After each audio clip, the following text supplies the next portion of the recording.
the death, and the very old woman. A Hungarian folk tale.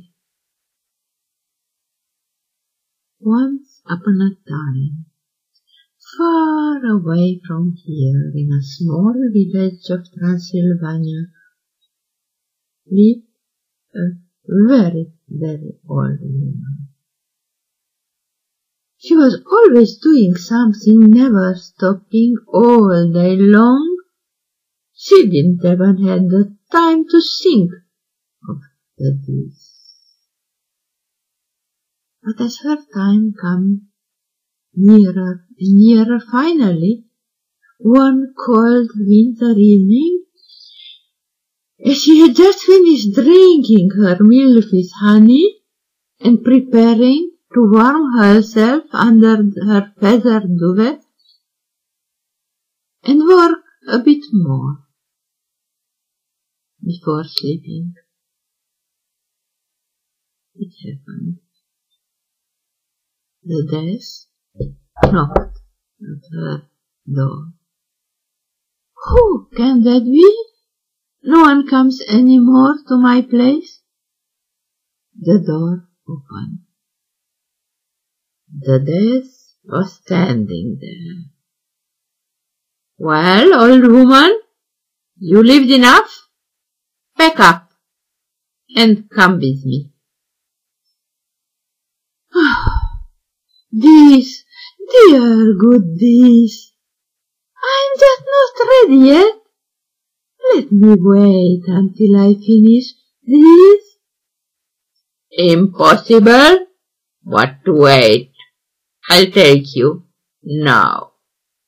Oh, give me 10 more years. 5 years more. Okay, at least 1 year. Impossible. I wrote you already on my book. Give me at least 1 more day. Only 1 more. No way. 5 more. Mere 5 hours then. Let me remain at least until tomorrow, so I can finish this, so I can prepare, so I can be ready. Well, that he could do. The old woman had argumented, pleaded so much. She was so persuasive that finally the dish told himself he could give her a bit more time to finish. Well, until tomorrow then. Oh, dear dish, thank you. But my memory is not so good anymore. My eyes see less well than before. Please, write on my door these huge letters. I'll come tomorrow. The dish took out his chalk and wrote on her door in large letters, I'll come tomorrow. As the old woman persuaded him to do. And then, finally, he left. The old woman went to bed and lay down a bit more relaxed. But too soon the next day arrived, and in the morning the death was back. So, old woman, I am here to take you, but now not a word. Come.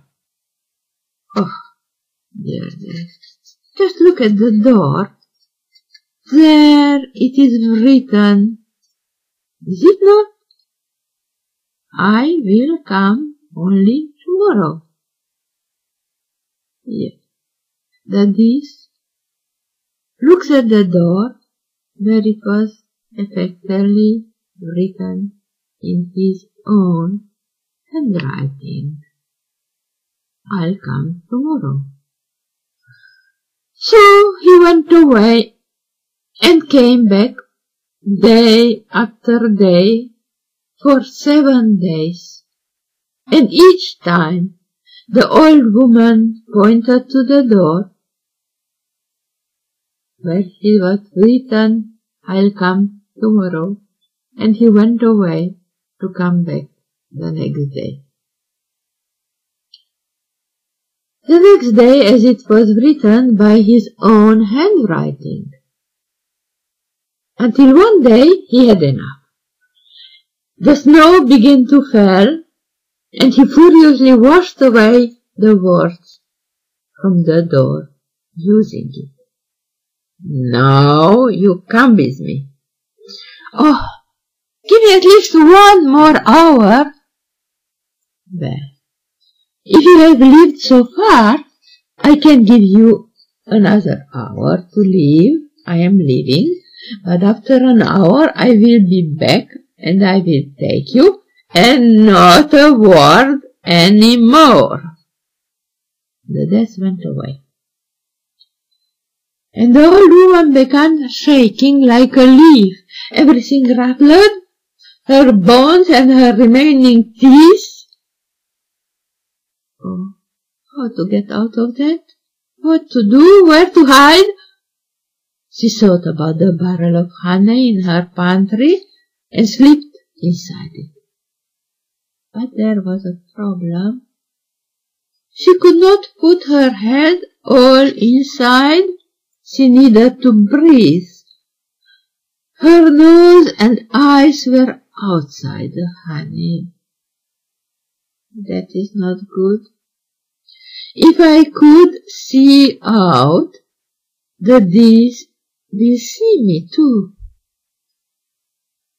Oh, he will find me then here. So the old woman scrambled out of the honey barrel, looking around, dripping from honey all over, and decided then to hide inside her kilt, and tore her feather duvet cover and went to hide inside it. Her hair, everything became fluffy, the feather clinging to the honey. She could barely respire. What will be good enough? The geese arrived. "Where are you, old woman?" He looked all around the house. He did not find her anywhere, did not see her anywhere. But alas, the old woman could not breathe any more, so he rose out of the bed. The feather clinging to the honey, she was covered them. On her body, her face, her hair, everywhere. The bee, seeing the monster rising from the bed before his eyes, that monster, feathered monster, seeming bigger and bigger, was so frightened that he ran away as fast as he could, ran and ran far and farther across the mountain and the ocean, and he never again dared to return to take that old woman, who perhaps lives even now in her little house, still working.